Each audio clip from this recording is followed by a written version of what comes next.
productivity, winning strategies, and aligning employer-employee goals. If this sounds like something your business could use more of, then you've come to the right place. The Business Mechanic Show with your host, Vaughn Sigmund. Let Vaughn show you how to develop, improve, and jumpstart your business. So now, please welcome the host of The Business Mechanic, Vaughn Sigmund. Welcome to the Business Mechanic Show. This is your host, Vaughn Sigmund, co-founder of Results-Driven Leadership, where we provide the knowledge, skills, and tools to develop managers into highly effective leaders. During this podcast, I want to share with you an important truth about leadership. And as I was thinking about the topic for today, I reminisced back to all the great managers who were really impactful leaders, the ones I knew and worked with or worked for. And I started thinking about a few things they all had in common and came up with some strong commonalities. And I want to share those with you today. It came down to what their approach and attitude was as bosses and how they truly valued their employees. Wow, that sounds pretty simple. But in today's world, as I'm going to share some more details on, has been very difficult to come by. See, all these managers, these great leaders that got stuff done easier and better, consistently, sustainably, year in, year out, grew in their careers.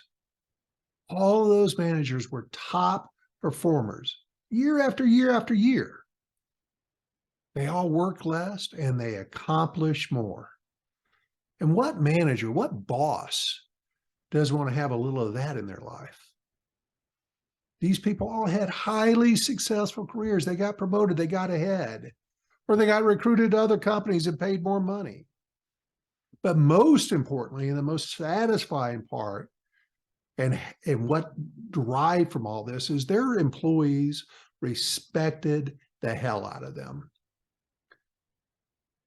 All these leaders truly made huge contributions to their companies and are probably still remembered long past they left. And even in bad times, they stood out as being far less impacted in down economies and even in recessions. They were all able to consistently achieve superior results compared to their peers. So what was it? What was that one thing that they all had in common? Well, it's pretty darn simple. It was how they valued employees as human beings. And as I thought more, I captured what I believe are three habits all of these exceptional leaders had in common. So let's get into it. And as soon as I say let's get into it, something just popped in my head. Let's do this first. Let's be clear on the difference between leading and managing. I don't talk about that often enough. Here's the definition right out of the dictionary. Management consists of controlling a group or a set of entities to accomplish a goal. Controlling a group of employees or a group of entities to accomplish a goal.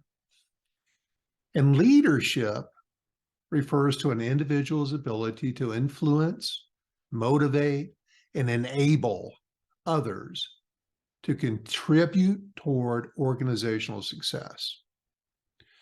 Influence and inspiration, that's what separates leaders.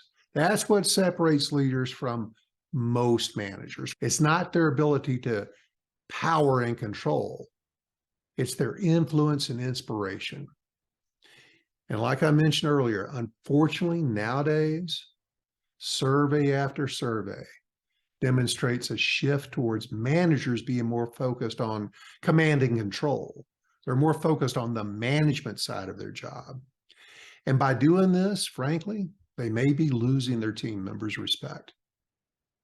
Yeah, they get things done, but with a more difficult burden. I see this, I observe this.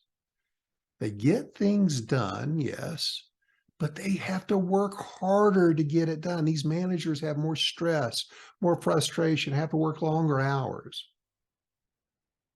And also, there's a perceptual confusion that treats both management and leadership as the same, which is not reality.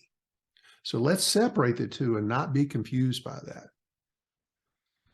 So in this leadership podcast, we're going to dig into the 3 habits of exceptional leaders. As I went through and did an inventory, I pulled these 3 habits out as critical.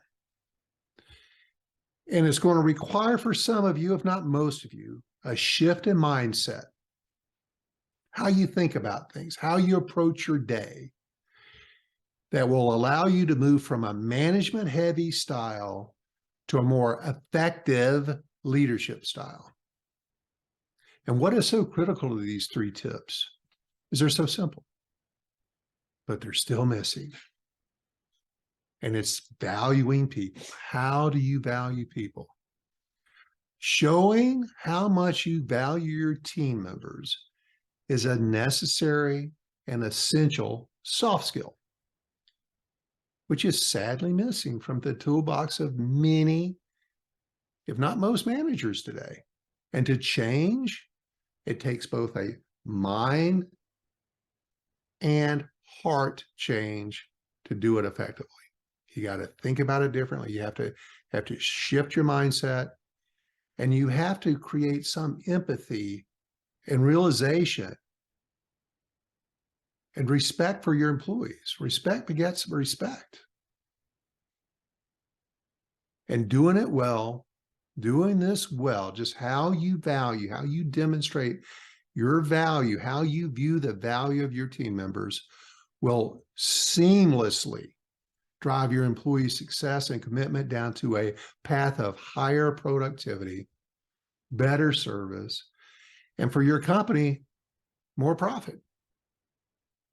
Been proven time after time after time. And if you're a manager, especially a newer manager, you need to pay attention to these 3 key habits. It's most likely no one will ever tell you these simple soft skills on how to motivate and inspire your team to respect you and to get them to perform, to lead them to perform at extraordinary levels. Anybody can do this if they get their mind right. And today I'm going to supply you with some ammo. And let me not miss this. If you're a seasoned manager who's looking for that next gear for driving success, and you are because you're listening to this show, you're looking to get better, man, I respect the hell out of you for doing that. You're trying to better yourself by listening to the Business Mechanic Show. And if you're looking for that next gear, that next level of success, and ways to make your job easier and more effective, these 3 leadership tips will go a long way to you achieving that goal. And I'm going to share this real quick before we get into these 3 tips. It's a plug, but I'm pretty excited about this, and I want you to get excited about it too. And we've got lots of fans out there for the Business Mechanic Show. And for you, I have a special offer. I have a new subscription offer, and I want you all to take advantage of it. And if you've not heard and if you've not had formal management training, you need to take advantage of this because it is a limited offer. This will not last long. For the first 50 managers who sign up for my full results-driven online training program, which is self-driven, self-paced, you'll invest only $47 per month for the entire 14 module executive led program. And that's for as long as you want it. No contract, no restrictions. It's all yours, first 50 managers. And for you companies, you bosses out there that are looking for a cost-effective solution, you can get the full 14 module course for your entire team, which includes a DISC assessment with unlimited users for as long as you want. I'm offering for the first 25 companies to invest only $347 per month, no contracts and unlimited users. Pretty sweet deal. And I put a link in the show notes to check out the details, sign up, let's go do it. Out of the plug and back to the show. Here are the 3 habits of exceptional leaders. First habit, they promote and leverage trust. Think about that. Trust in every relationship is the glue. It's the glue for personal relationships, friendships, marriages, and especially the relationship we have with our team members. And those leaders who truly value people as their number one most valuable resource, well, they work hard to promote trust. And that means that they create an environment where employees feel safe and motivated to exercise their creativity. They are able to communicate their ideas openly and to provide input into decisions without the fear of reprimand, because there's trust there. You display that trust. And by you providing them trust, being willing to accept their ideas, bring them in as part of your solution every day to achieve your goals. That's where the trust comes from. Trust, however, in corporate circles remains a baffling stigma. In way too many workplace surveys I've poured over, nearly half, sometimes more, depending on the survey. Some are as high as 70%, most are around 60%. So way more than half say they don't trust their manager. They don't trust their manager. So if you're a manager that is having a difficult time getting stuff done and making that move from manager to leader, listen up to this. Think about that. Every company has this issue to some degree. What is it that they primarily think is being held back? Well, it all comes down to how well or not the employees feel like they're performing in the eyes of the manager. This is a case where no news is bad news. They are begging, they need it, they desire it, they want feedback, even if it's developmental, even if it's slightly negative, even if you fear confrontation. They want to hear about how they can get better. They all want to get educated and get better at their jobs. And how do you do this? Well, it's in the results-driven manager training program under the course Performance Management That Works. I'm telling you, it walks you through the entire process, the blueprint of this. It gives you all the tools, the materials, the forms, the mindset, everything you need. And it's simple as all get out. You just have to go learn it and practice it. And you'll be astounded how your game changes, how well your employees will respond to regular feedback, both positive and negative. And we're going to get into the positive side, but they do need regular developmental feedback. And if that's missing, they don't trust you because they don't know what's on your mind. They don't know how you're judging them. You don't want that. It's so easy. but it's happening. If you don't think it is, you're likely wrong. You're likely wrong because of what the surveys are saying. It's just that simple. Facts is facts. Next thing, the next habit, they recognize their people. Now, this takes on a lot of forms in a lot of people's minds.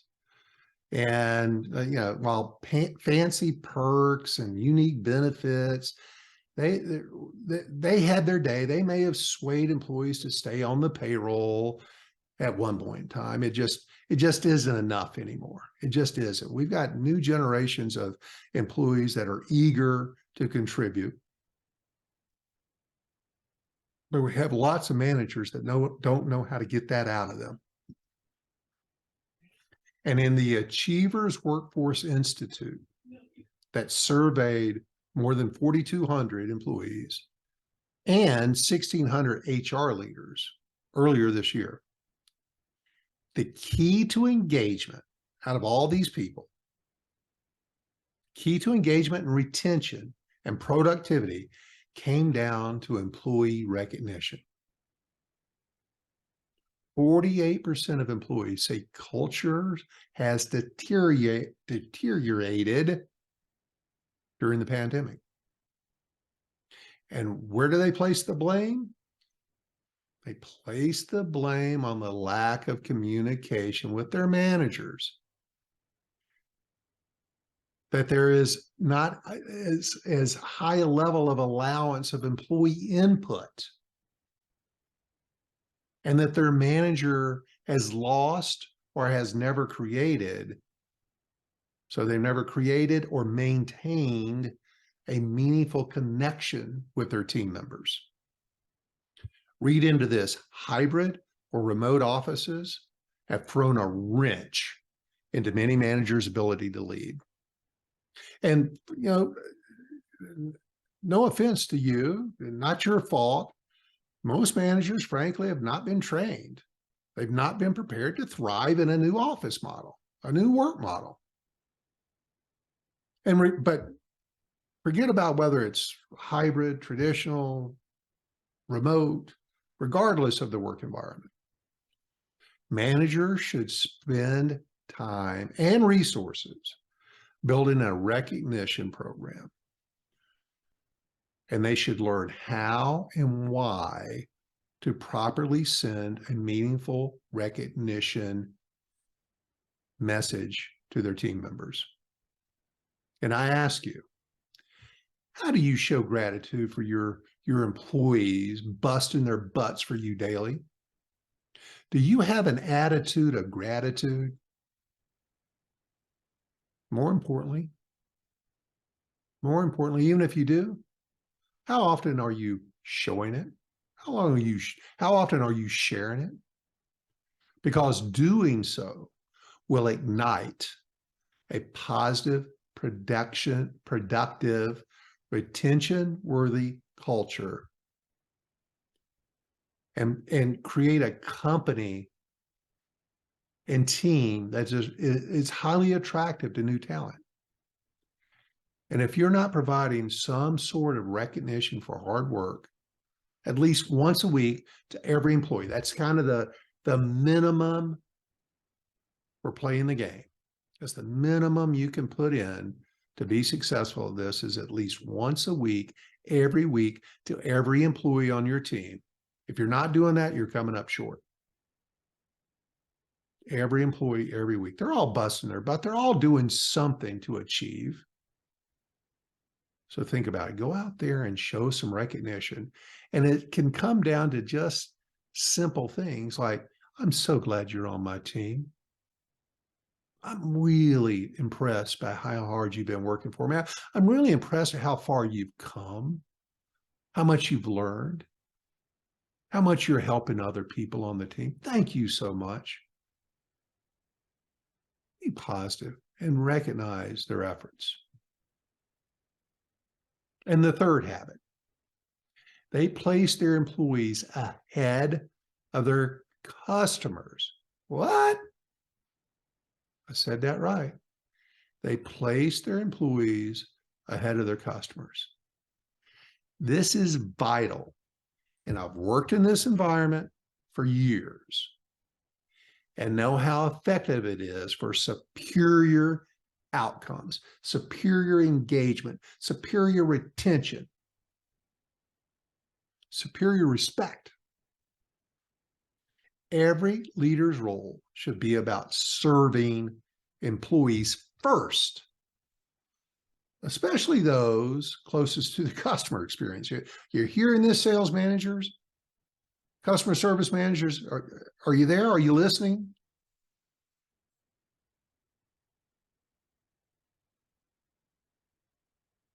Take care of your employees, and they're going to take care of your customers.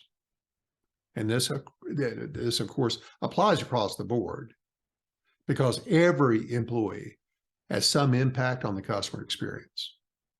People in shipping have it, the people in accounting have it. Everybody has some impact on the customer's experience.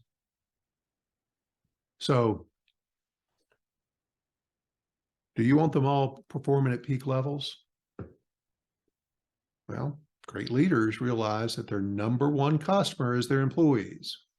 And if they take care of their people, train them, empower them, their people will become fully engaged in what they're doing, their daily work. And in turn, they will reach out and perform at a level that is really taking care of their second most important customer, the people who buy their products or services from you. That's valuing your people. So to conclude, let's go through a quick exercise. Think about these and answer these questions.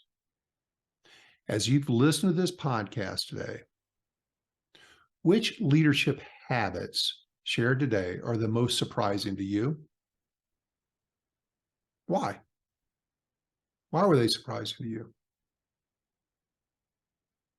And why do you think many leaders lack using these tips that I've shared with you today? Also think about, to what degree do you think you're playing the results-driven leadership role that includes using one or all of these habits? And the big one, and probably why you're listening to this show, to what degree do you think there are some opportunities for you to take advantage of that you haven't already? What of these three habits, which of these three habits are you willing to adopt, work on, improve on, to start moving your career, your ability, your approach away from management to leadership, and making your life better and making your employees, your direct reports' lives better? The outcomes are superior when you're displaying this, guaranteed. So that's it. Thanks for listening. Please visit our website to check out our affordable solution to becoming a highly results-driven leader. Go to rdltraining.com and check out all of our training and coaching services. That's Romeo Delta Lima training.com. And I'll talk to you all again real soon.